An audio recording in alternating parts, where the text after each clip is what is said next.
Carol Kaye has been a big influence for me. I studied her books as a bass student when I was starting to pick up bass. I heard of her, and so I dig out and I found out who she was, and it's just an amazing experience to have this amazing, not only bass player, but guitar player and complete musician. Like, she knows inside out the music world. And I was lucky enough to take a lesson with her, and it was just one of the best experiences of my life. She's a very, very talented musician.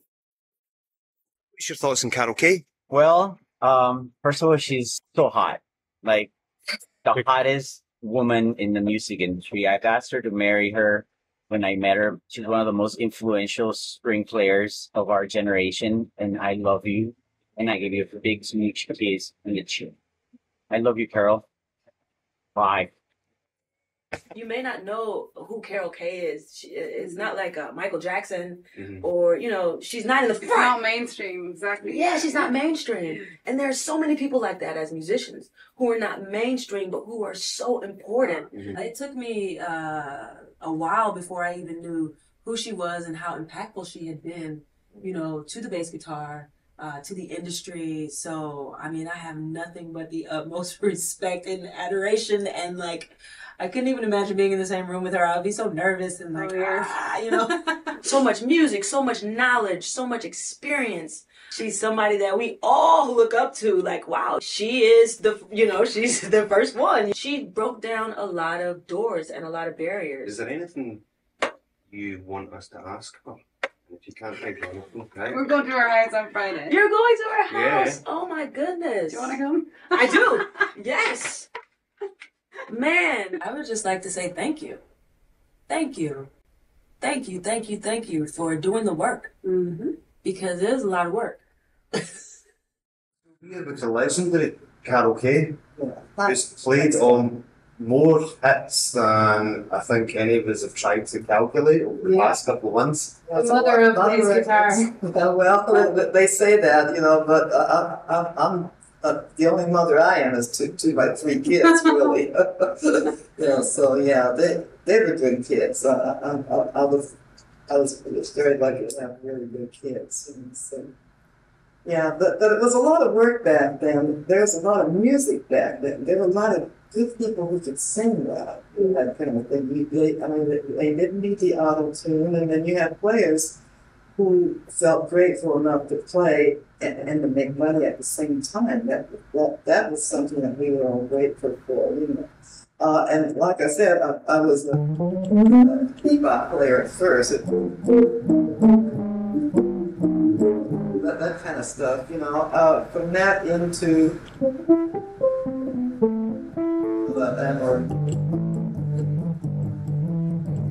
that kind of stuff. Let me turn down a little bit, you know. So it was that kind of feeling, you know, on the records of Sam Cooke.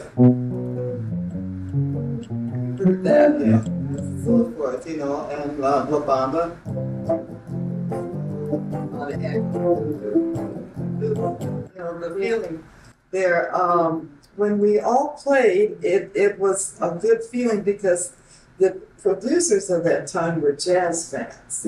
They were older people, and in fact, that fellow that came in the jazz club to get me to play on the Sam Cooke stuff was Bumps Blackwell. And I didn't know it at the time, but he was a jazz vibes player, you know. And he loved jazz musicians because he knew that he could get them to come in the studio and invent their lines and play great, you know. So they would purposely go out to jazz clubs in the late 50s to get the jazz musicians to come and play the rock line and invent the rock lines, because they didn't write the music back then, you know. You just heard the singer sing and play the tune, and we'd write out the chords real fast and then invent lines, yeah, because we heard what needed to be done. That was it.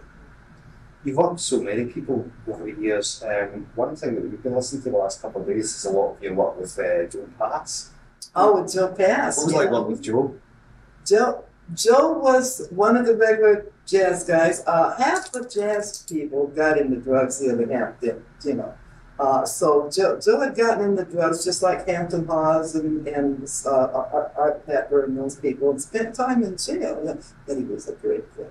He really was a great player. So when he got out of jail the last time, he cleaned up. You know, he went to cinema and cleaned up and started playing again. But by that time, rock and roll had taken over all the jazz clubs just about. There were a few live yet, but you know, so he couldn't find work anywhere. And that's we kind of hooked up on the record there one time in the late '60s. So he and I.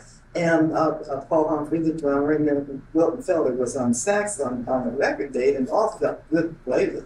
You know, so yeah, so I've known Joe Bassett since about 1960 because I heard him play then, and we met and kind of hung out together a little bit. And he was a monster then, but he changed his playing when he had a chance to shake the drug thing and to start his life all over again.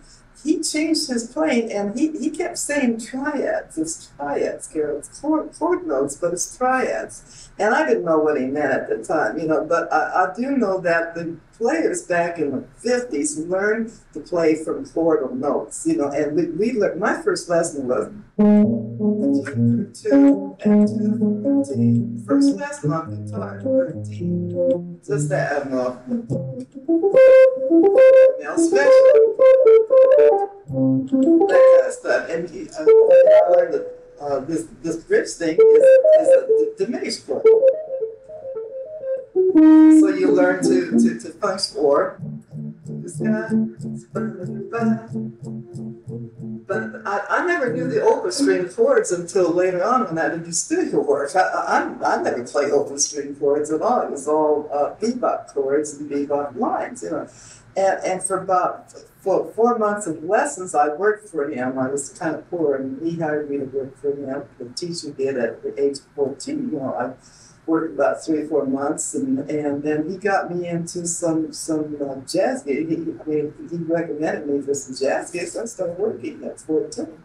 I had my hair up and all that stuff, looked over, you know. So, but you grew up fast back then because everybody grew up during the really bad times. So you grew up fast, you learned how to take care of yourself and work hard. Straight in the deep end at a very young age. Yeah, but everybody was poor back then. Yeah. And, you know, I mean, the music business was not, there's a lot of musicians, a lot of music, a lot of stuff happened, but nobody really made a lot of money back then until studio work. Studio work. Studio work was all of a sudden, I had a day job too. I played work during the daytime. I was a head technical typist, and I typed with bass. And then and I was cleared for top secret work too, because it was all top secret. Then I go to play at the bebop jazz clubs where they're doing drugs and all this stuff. One extreme to the other. That one extreme to the other, you know, but I didn't talk about either side of it, you know, so I was cool, you know, so, you know, I stayed away from the back room during the break because they were doing their, you know, stuff back there, and I just hung out outside at the bar drinking an orange juice or something, you know, so you learn to cope with all of that, and a lot of times in the jazz clubs in South LA, this is after the Central Avenue stuff. South LA, they had jazz clubs all over, and it was bebop, and it was hot. It wasn't that cool jazz. See, the West Coast gets the wrong thing about it's cool jazz. Part of it was, yeah, but most of it was hot bebop jazz. You're talking about the real players that came. The sax players from New York loved to come out here to play, you know, because it was hot. I mean, and the girls were pretty. You know, so they loved the girls, California girls, and the weather, and then hot jazz too, you know, and being appreciated, you know, because the audiences out here were the aerospace people, and any given night of the week, it was all bebop with all the clubs, you know, it was all bebop jazz, and it was the pop music of LA was packed to the rafters with aerospace fans that came up and had a drink and listen to some music. It was wonderful, but in South LA, they had some luxurious clubs where you kind of knew that it was probably mob money or something that built these clubs, when they were rich clubs. Everybody came in suits suits and ties to hear jazz. It was that special to everybody down there. And you go play, and if they don't like you, they will let you know. So it was a good place to hone your craft, you know.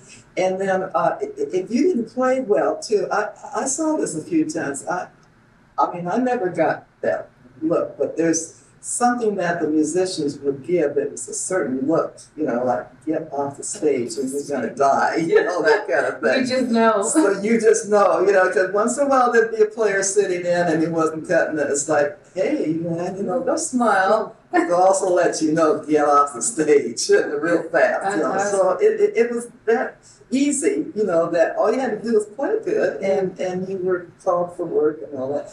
You didn't make much money in the clubs then either, but you got a lot of gigs on the side, about bar mitzvahs and weddings and parties. That was all jazz back then. You played with the guys, same guys on stage you did in the private gigs, you know, that kind of thing. You briefly mentioned, speaking of California girls, we jump forward a bit to your work with the Beach Boys. That must have been some leap from... Yeah, well, it was gradual. You know, when you're working with Sam Cooke, it's still jazz guys. Yeah. You know, and Sammy could sing. Then I went to Richie Valens and a lot of those early rock. I'm still hearing some of those early records that I'm playing guitar on, riffs and this kind of stuff, you know.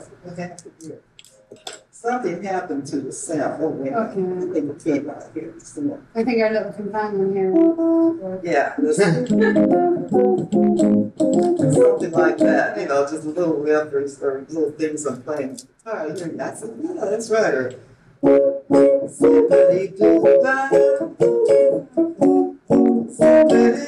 Of course, it was loud with a lot of highs on this sound. That feeling is there, and people love the feeling. Most of the players in the studios were jazz musicians, so the feel was there because you made sure that your time sense was perfect. You can't play this kind of music like you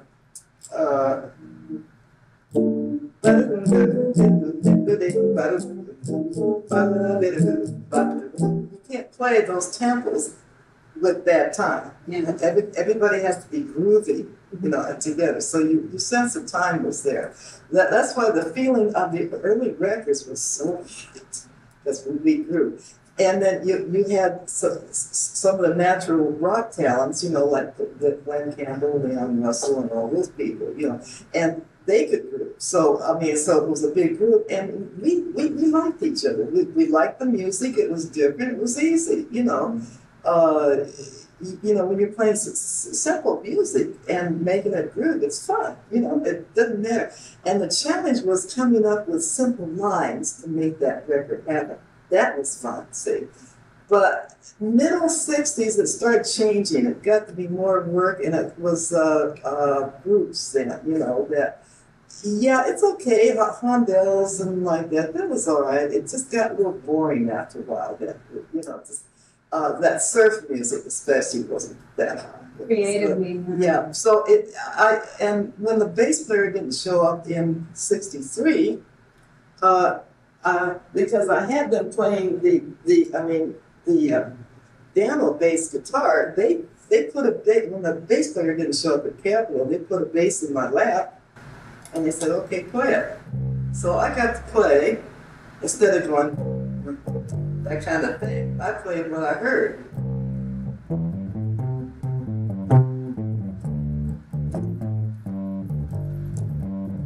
So that kind of stuff, you know. So that would make the record pop a little bit more, see. Do you remember who the bass player was that didn't show up? Don't remember the tune. I don't even remember what part of the year it was, you know, but it was in '63, you know. So then they put the bass in my lap. See, I had been playing lines like this, but with the high end on the piano, which is a quick. Then at the end. Keeping it simple, do this. So I get the feeling of the bass on that, and I guess that's what they had to play the bass. But the Dano is not a Fender bass. So that somebody had a Fender bass, I'll play Fender bass. It was a lot of fun. And I thought, okay, I saw the future of the bass. You know, I knew that bass lines were critical to the types of music that we were recording. But it needed to be played better, you know, instead of going, instead of two notes, you need to float around. And that's where all your theory comes into practice, and you know where From to go. playing guitar, I kept hearing there's something that needs to be happening on the bottom end. You know, you just heard that. And so I played extra lines on the guitar to try to make up for it. You know, that's what you do in real jazz, right? You playing jazz is intimate. If somebody plays something, you answer it. That kind of thing. Well, they call it call and response. I call it statement and answer. But anyway, it's just, it's a network like this where the drummer plays something and gives you ideas and you go along with it. But rock isn't that complex, but I know there's a lot of that going on in that too. But jazz, you breathe in and somebody breathes out for you. It's that close, see? So that's the synergy that was happening with the record they said. And it was real close, and the groove and everything. So it was kind of nice to work with everybody who played too. And it goes to show everyone really listening to each other, as you say, like statements. Yeah, you're there because when you're making money for your family, you're grateful that you don't have to go out and go on tours. We all did that. We all toured with bands and groups and stuff like that. And it's so great to be home with your kids, you know, that kind of thing. So it was just a few dates a week at first, and then the business grew up fast. All of a sudden, people from New York were moving out here to do studio work. So we kind of took the capital of music away from New York then, and the capital was Los Angeles. Yeah. So that's what happened there, because we kept putting out really good products, and it was kind of fun at first, and the money was horrendous. Now, we're talking about 1960s. I was doing my day gig, so I could quit my day job. I go, okay, I can do studio work, quit my day job, and still do jazz. But we saw the jazz clubs closing down and then reopening as well. So the handwriting was on the wall, which is successful. You mentioned when you picked up the bass, because the person couldn't make it. When you picked up the bass at first, was it very familiar straight away to you? Did you feel as if this is something that I can get into? Yeah, it didn't feel strange at all. It felt, I knew what needed to be played on the bass. Like when we got on that thing like that, and the beat goes on. You know, bass player was doing it. And the beat goes on. I was playing the damn on this. Beat. Sonny and Cher, you know, Sonny couldn't sing. He knew it. He was great in the booth, but he couldn't sing. So add to that the tune of one chord, and nobody was playing with it. Leon Russell was trying something, others were trying something. On the demo, the third line I came up with it, and the beat goes on.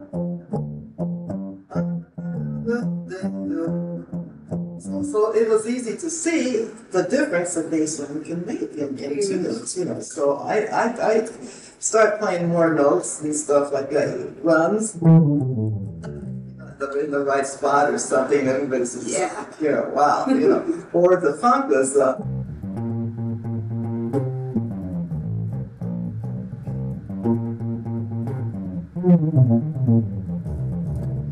kind of stuff. But you know what?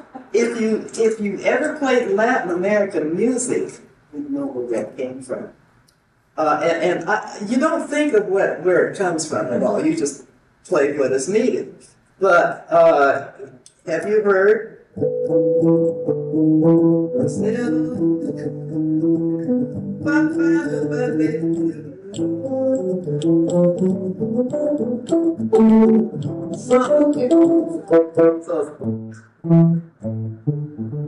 So you put a halftime beat to that, and it's funk. Bass line. That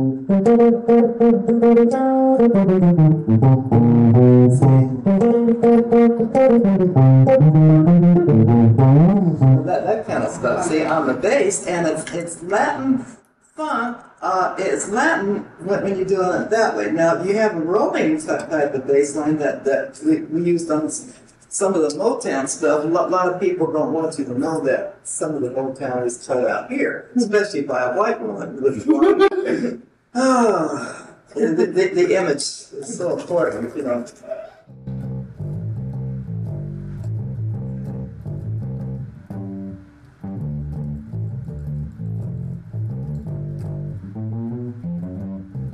That kind of stuff, you know, or so forth.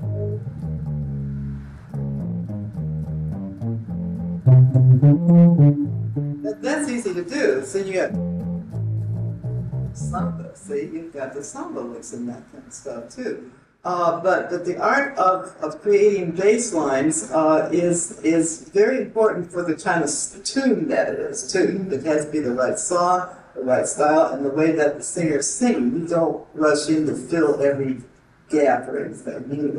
You support everybody, and it's important to have the right style for it, you know, for the bass line. You don't want to get in the way of the arrangement too. See, increasingly arrangers learn how to arrange rock and roll, funk and soul and all that kind of stuff. You know, they borrowed some of our licks. It wasn't rare for me to get on a bass gig, a bass recording day, and reading some of my own licks 2 or 3 weeks after I recorded it for somebody else. They would write it down and write them in the arrangement then, you know, that kind of thing. But for the most part, no matter how much they arranged, they'd write a simple bass part and say, Carol, add to it. And that's what I did. I'd add to the arrangements. Other people have worked for Quincy Jones. I'm not the only bass player he used. But most of the time, yeah, I did do all of his movies in the 60s. And he used to say, Carol, I'm not doing a film without you. I said, why? I wanted to know what he was thinking about. You know, he said, because your sound gets on the film better than anybody's, and half the time he wanted me to make up some parts too, which is good. You know, I had fun. You know, but it's the pick sound. Now you hear me playing. You hear the attack of the pick.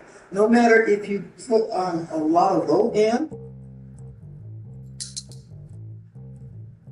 that kind of thing. You don't hear the pick that much, but you know, the attack of the pick, no matter if you put on low end or high end or, you know, it's got balls to it. You know, it's got the low end bass part as well as the attack. But then some of the dates, you know, like the Beach Boys dates, I had to add on a lot of high end too with it, see, because Brian wanted both the bottom and the top end. And most of the time, he did have a string bass player play with me, but he had me boosted up more in volume the string bass. You know, so some of the time, Wild Red's on string bass, he says, you can't hear me, I'm just here for color or something like that, you know. But he was in there. But there was one tune, God only knows, where you hear the string bass a little bit more than the Fender bass, yeah. And at the time of the Beach Boys, Brian brought in the music. That's the only time I didn't have to invent bass lines with Brian Wilson. He would bring in the music, and he was some darn good bass lines. I had no idea that he was a bass player. I didn't know that. I thought he just wrote everything on the piano, you know. But he had an ear that heard music in a different way than most people. And he was very good. And he was great fun to work for. You know, he had a sly sense of humor. You know, he said, "Hey, go do this," and or something like that. And kind of smiled a little bit, so we knew it was a joke. You know. It must have been fun when you do the likes of the classic Good Vibrations. Like, it's such a clever bass line. Well, that's his bass line. Yeah. See, he wrote this. This is not a regular bass line. First, I played it this way, timbre of the strings, you know. Because if you did this, see the different timbre of the string. Timbre, see.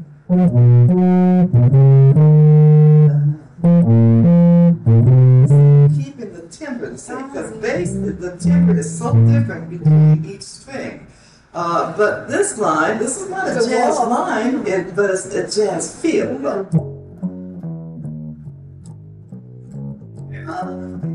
So it's got a walking sound to it. And the California Girls fingering it has to be this way. You use the thumb as a pivot. See, the thumb doesn't move. But you move it around like this. You never want to play like that. You put a lot of tension in it. And it goes. He wrote this, you know, so, and.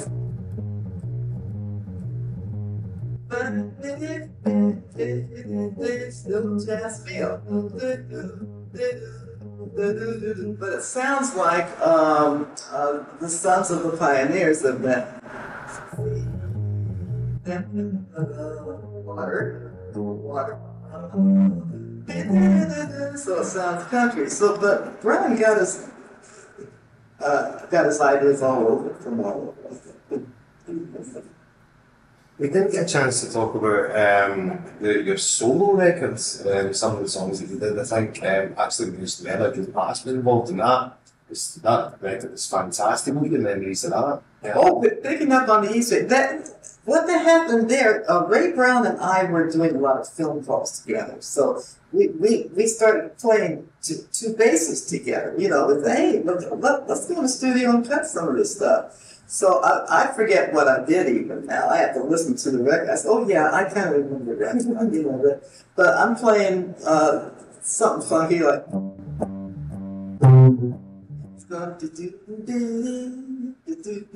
or something like that on the bass, you know. That's just the regular way of playing for me, you know. It's I did that with Joe Pass too, you know. So it was kind of fun because Joe didn't want to do that kind of style music at first. He never played that stuff, straight ahead jazz, you know.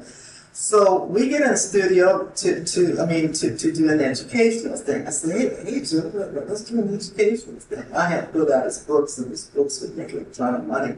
So he said, oh, okay, let's do that. You know, so we started to jam some boogaloo, and we jammed some jazz and bossa nova and stuff like that.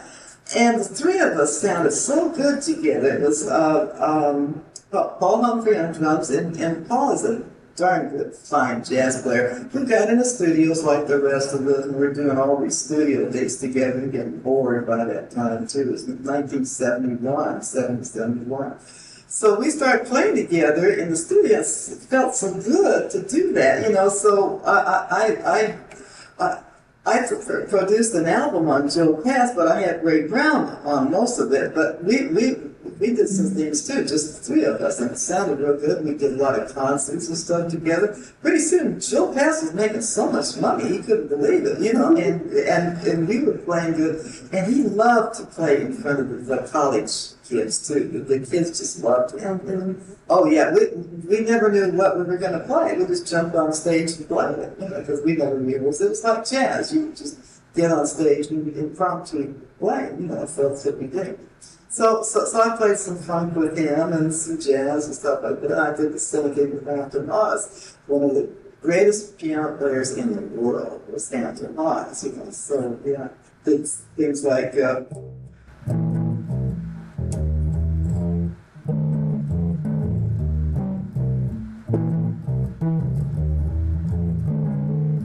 the jam thing, and Hampton would go big da big da big da do do ba ba, you know, that kind of thing. So he played his jazz on top of that, and it was like soul jazz and stuff like that. Other people like Herbie Hancock was playing funky jazz and stuff like that. Because jazz was dead, see, in the 60s, rock killed it. Yeah. But it came back as freedom jazz with Ornette Coleman. Now, I played with Ornette because Ornette sat in with the Teddy Edwards, who I was playing with in the 50s, you know, with Billy Higgins on drums, you know. And we're playing all this stuff, and Ornette's playing that funny little white horn that he had, you know. I didn't know it was plastic. He came in a couple of times. But pretty soon he grabbed Billy and they moved back to New York. I said, oh man, we lost a drummer, you know.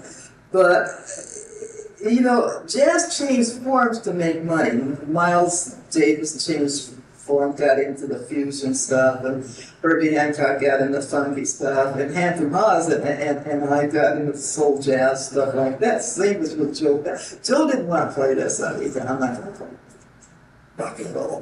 You don't have to play rock and roll, Joe. Just do your jazz on top of it. But he loved us because we're from the jazz world. Paul was too. He was a jazz drummer, see.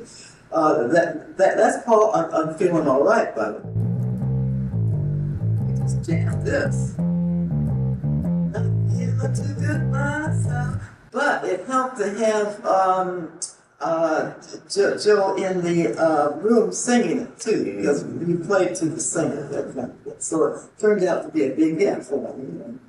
Having played with all these legends around behind the scenes as such as studio musicians, the Doors and the Movie and all these great bands, did you and the other session players ever get a feeling of like, not that you wanted to be in the limelight, but was it ever strange for you? Did you ever want that?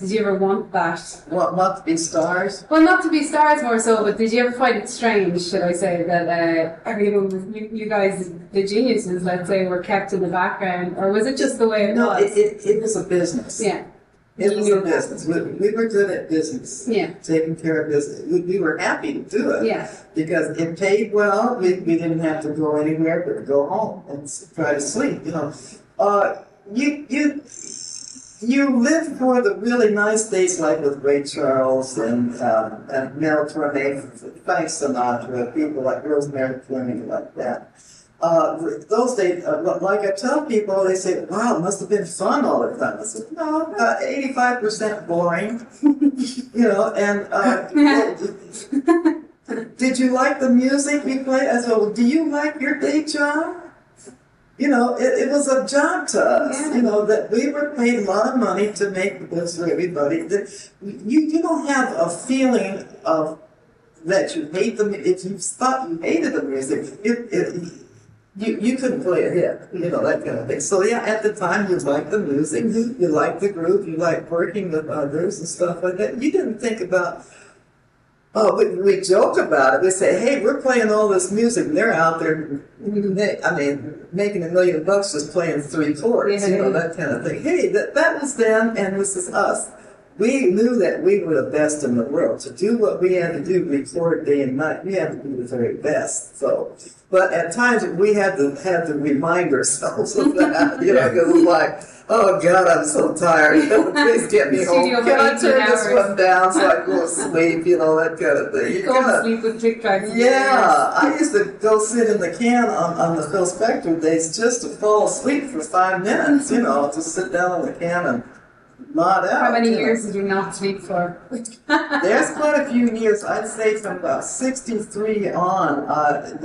Nobody got much sleep. You're sleeping maybe 5-6 hours at the most. Yeah. You snide. That adds up. After a while, you're drinking instead of 3 cups of coffee, you drink 10 cups of coffee. You told me that before. You said, yeah, in the 60s I didn't really sleep. Nobody slept. You know, I'm not the only one that did thousands of record days. Everybody else did too. You know, you had 350, 400 musicians, studio musicians, recording record dates at about 30 record studios in Hollywood, at least 30, maybe more. And then you had the film studios doing the movie soundtracks. You had Paramount, Warner Brothers, MGM, Fox, Universal, Desilu, it just, the list goes on. We're talking about 45 to 55 pieces. Big bands playing almost every day, recording almost every day. Today, if there's a big band of the big orchestra, 76 pieces. I did at the airport, some of the major movies like that.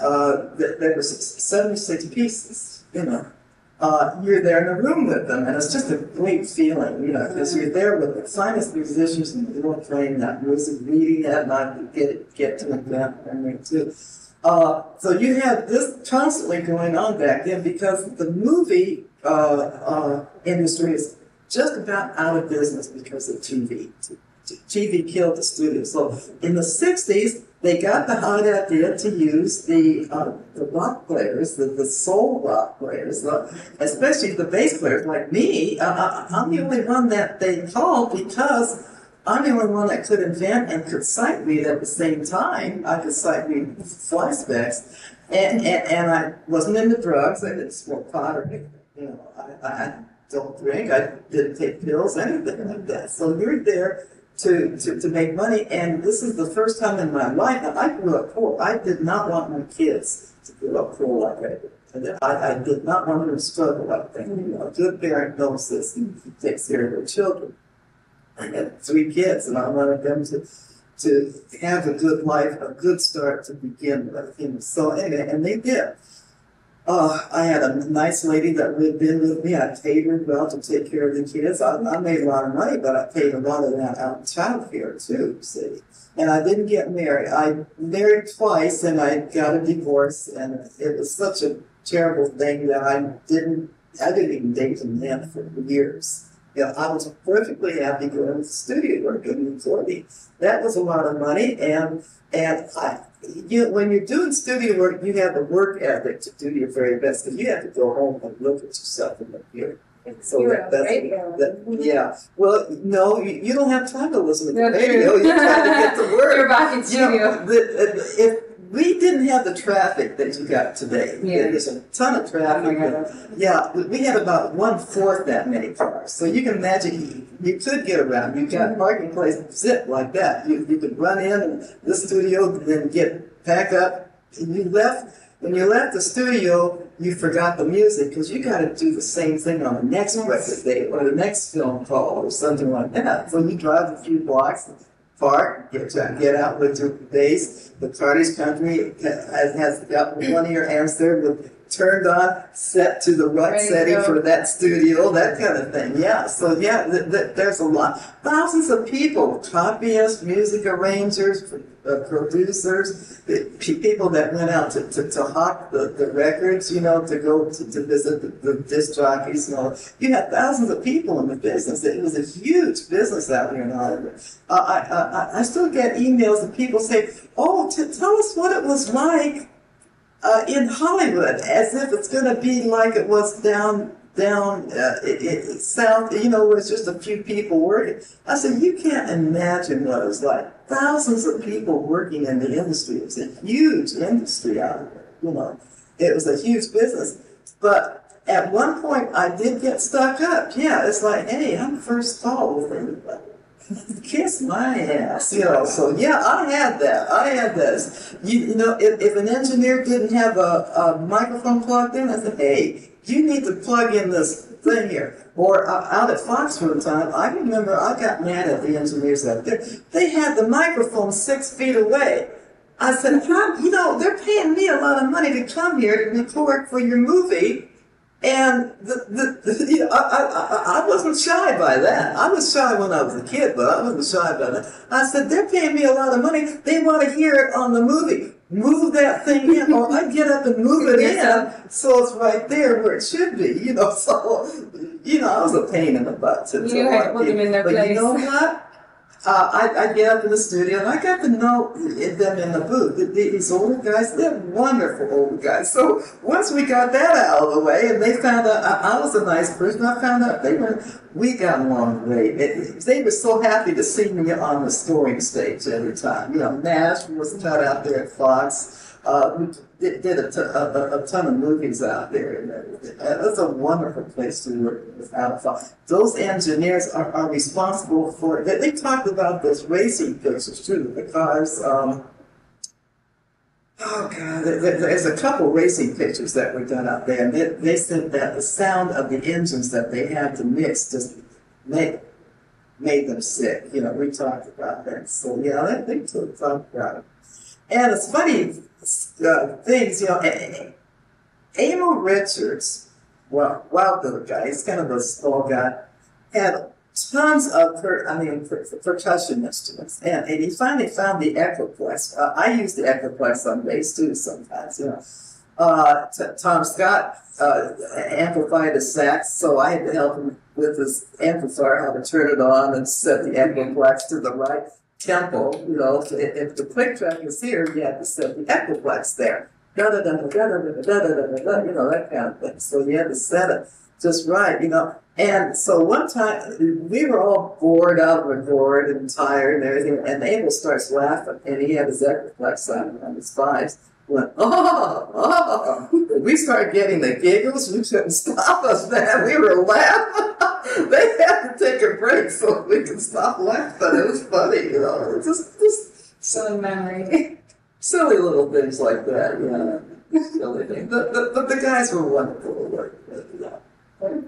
Whenever somebody asks me, who have you ever spoken to who's got so much knowledge in music, my answer is always yourself, it's always Carol Kaye. So my question to you is the same. Who have you worked with and you just thought, well, I'm in the presence of someone that is so good at music, that really knows the craft, out of all the people that you work with? Is there anyone that springs to mind? Well, yeah, we had our people that we loved too, you know. Barney Kessel, I met as a young kid. You know, my teacher brought me to Barney and said, oh, I'm teaching her. And he was very gracious. He was a big shot. I was nothing. He was very gracious. People, when you get close like that, the bigger they are, the more down home they are, the nicer they are. Mm-hmm. But you have to keep a certain brevity, you have to keep an edge away from the people that want to touch you like you're something, or, you know, to treat you like a star, because they have a fantasy sometimes, and you kind of have to stay away from those people. But it's just, Barney Kessel was so easy to be around. He was a wonderful person and a great player, you know. And here I am in the studio sitting next to him, waking him up for the take on a Sonny and Cher day. We were even then, you know. So, but I didn't. You don't feel like you have the respect is there, yeah, you know, because he did so much, but. You're in the studios, so you're all the same then, doing the work of the recording too. Some of the people that have read from your books have learned from your books. They have, yeah. We're pleased about that, yeah. Jacob Stories. Yes, he told me he learned from my books. I didn't know that at first, you know. Here's what happened. I had my arm in a sling from when I got hurt. This is about 1977. And he said, what's wrong with you? I went out to a nightclub to hear some music, you know, and he was there. So we sat together and chatted. Very nice fellow. But, you know, there was a spark about him I just loved. I said, yeah, he's like I was when I was younger. Yeah, it's like, just like that. You know. So yeah, he had a right to be, you know, because he was on a big hit record and stuff like that. He said, what happened to you? I said, I think it's playing the bass. He started talking about himself, how he has to run on stage because his arm and his neck were being horrendous pain from his bass too. So yeah, so I thought about that later on when he died. You know, I thought you know, people don't know what it takes to play bass on stage. You do a lot of stuff to make your body comfortable, but you're suffering sometimes, you know, and I wonder how much pain that he had been in, that he'd be in the drugs. I'm not making excuses for him, but I'm just saying that. But I liked him. I thought he was a real sharp guy, and I knew that he played great, so we had a good talk, and he said that he used my books in the school where he went to. My books there. So that Isn't that amazing? that was very nice, yeah. I don't know how much he got out of it, but it was nice and said. Yeah. Any books have you written? No, is it how many of these books have you written? It's about 30, including the latest jazz courses that I wrote. And I finally wrote them down because I knew jazz was back.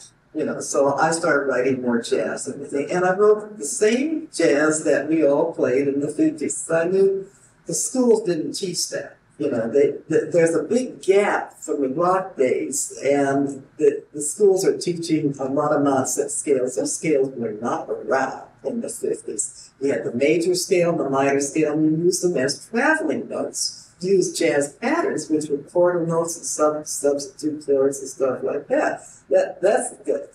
That's how we all play jazz. So I started writing my bass stuff because people were joking about bass solos that you can fall asleep by and stuff like that. And I'm thinking, that's nonsense. Ray Brown and all those guys, you can sleep during their solos, and the notes are there. Why not learn them and play them? The teaching thing is funny. When I had my last surgery and I could play again, it took a while before I could get back. I couldn't even pat my foot at first. I trained myself to hate music. I had to hate music because when a musician is stuck and they can't play, there's a thing that goes on with your brain. I saw this with others too. If you're stuck in a body that can't work, you have to psych yourself to. I used to have fights with God all the time. Like that. Yeah. You have to express that anger. You have to get it out somewhere. So so you listen to music and you make a different life than being a musician. That's what you have to do. So I did that. So getting back into music is like, oh my God, I got to relearn everything again. So I used that relearning to write the books, and it works. It all works. I had to relearn to get back into the jazz. So it does work. And it was all the stuff from the 50s. Then all of a sudden, a lot of that stuff from the 50s came back to me. Do you have a particular favorite record that you play on that sticks out? Well, there's a lot of them. Yeah. Feeling All Right is one of my favorites. The Way We Were, Barbra Streisand, and just a whole bunch of that. There's some of the Beach Boys stuff I like too. Caroline No and Sloop John B. I like that. Help Me Rhonda, this. That's what Brian Wilson wrote. There's only one line I got in somewhere on date with that. So some of those things are very good, and then some of the earlier records on guitar, I like those things. Don't just shame, I play guitar on that, stuff like that. It felt like jazz again, so yeah, that kind of stuff. And the movie work especially, because you're working for brilliant composers that write everything. One of the Planet of the Apes, I did about 3 of those Planet of the Apes scores, and boy, some of that music was outside. I mean, talk about classical music, and you're reading that, and you go, I hope I make it, that kind of thing. Talk about terror, But most of the sight reading was pretty easy in the studios, So it was fun. It was fun to work for Benny Golson and Quincy Jones and all those great composers, They were marvelous to work for. Just all the great music. It makes you feel like you're on top of the world to be able to play that music. So, Right. And do a good job. How did you feel when you found out that Paul McCartney's favourite bass player was yourself? Oh, that was nice. Well, yeah, that was nice. Well, I knew he didn't know. The stars don't know what's happening in studios with other people. So he kept saying, well, Ryan Wilson plays so great. And I said, well, okay, that's all right. He just didn't know. But it was nice to hear that. The people ask me, well, what do you think about Paul McCartney? But who's your favorite bass player? Of course, I'd say Ray Brown. And they want me to say Paul McCartney. Well, I did listen to him play. I said, yeah, he plays perfect. He plays the right notes, and he's got a good group. Yes, he puts that music through. See, I take it in the context of what they do, But being a jazz musician, I don't listen to anything but jazz. So a lot of people don't quite understand that, because it's their music. So they think, I listen to it, but I don't, But when I did hear him play, I said, yeah, he's great, for what he did. Yeah. That's what we were thinking about when we were driving here. We thought, we need to ask Carol what she's listening to these days. Yeah. Jazz, of course. I'm a jazz musician. I'm going to listen to standards. I'm going to listen to the Broadway tunes. Mm-hmm. I don't listen to anything else. I had to record rock and roll, but that doesn't mean I listen to it. Mm-hmm. I don't listen to anything I ever recorded, Yeah, you record it, you forget about it. Some of those records I have listened to from time to time, but I better listen to music I haven't done. I want to listen, because you keep growing anyway, you keep growing. And that's what you do. So, yeah, so that's my kind of music. This time, I don't have a lot of years left, so I'm going to crowd in what I want to do. I don't have to go to work 16 hours a day in the studios anymore. I don't have little kids to take care of, so yeah, it's different when you're older. Did you ever get into sounds and pedals, effects a lot, like outside the studio? Did you ever experiment with? Yeah, with the pedals. Yeah, I did. I tried the Echoplex. I had a little box that was made by Gibson that had the octave dividers, so you had a note that comes down an octave. Yeah, I did that. I used it on Airport and one of the John Wayne movies and stuff like that. I used some pedals. You can't use the phaser on bass, but yeah, the fuzz tone I used on some dates, yeah. Mm-hmm. This is, people say, oh, why do you have masking? They use a masking tape to hold the felt on. This is a piece of felt, double wet felt. This is a simple way to mute. Without this, you got a lot of overtones and undertones. There's a lot, undertones too. This cuts down on the extra sounds that hurt your sound. So everybody in the studios uses mutes. Most of the bass recordings were done with the picks, back in the 60s. But if you're going to play with fingers, I tell people get a piece of medium foam and put under here. You don't want this kind of a sound. See, the minute I take my finger off, there's no sound. See, that's what this does. People say, "Oh, I mute with my hand." Yeah, well, you can. I did that with Mission Impossible because I wanted to get extra snap. So it's extra snap. Without it, the notes are too long. See, so I did that. That's the only time I did that with hand. But you can't play.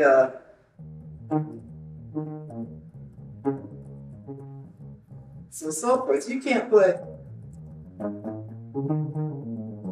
You can't play that and do with your hand. You have to play up here with a flat wrist. I see people doing this. I said, listen, the minute you pick up that wrist, you have no power. This is the power, and the power's in the wrist, as if you had a bolt through the wrist here, that kind of thing. So there's a real art to playing with the pick, and you play with the beat. Very natural. And the attack of the pick is about 3 times the attack of the fingers. I'm not saying fingers is wrong, but the attack of the pick worked back then. So you don't have to use the pick today, but if you're gonna pick, do it right, and then it's you get the right sound, you get the right attack, you get the evenness, so the engineer doesn't have to ride your sound with EQ. They never EQ me in the studios, except for some of the Motown stuff, like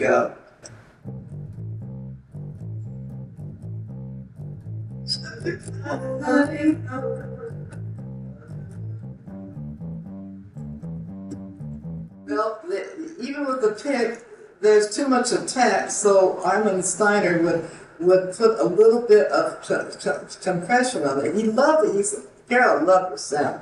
I said, why are you putting compression on it, Pam? He said, to match the deep breaks. I said, oh, well, that makes sense, because they wanted to keep it sounding like it was tough back there in Detroit. That's your image thing, you know. It's funny, too, because a lot of the writers soon wrote down in the late 60s, so I'm wondering why that was, you know. Evidently, we were doing dates out here that had something to do with them, and they thought Motown. Anyways, I mean, it's kind of murky, you know, with the Motown story is. Carol, this has been absolutely fascinating to sit and listen to you. I really appreciate A lot of stuff, yeah. Thank you. Thank you for giving your time. Yeah, it's beautiful that we can do this. The queen of bass, the person who actually early on, and I'm still working on this bass line, it goes like this.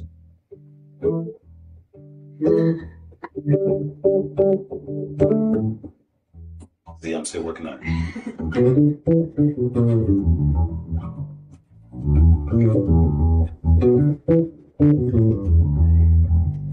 It's good.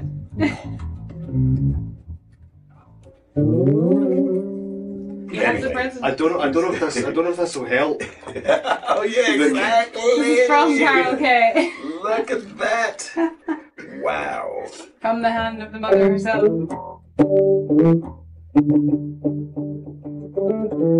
It does, it's magic. Way better. Woo! Unbelievable. Yeah? Yeah, man. Oh, treasure. Yeah. Carol, you are a big inspiration to me, one of my favorite bass players of all time, and I just want to say thank you for all the notes that you've left on the table for us to pick up. And that's it. I love you.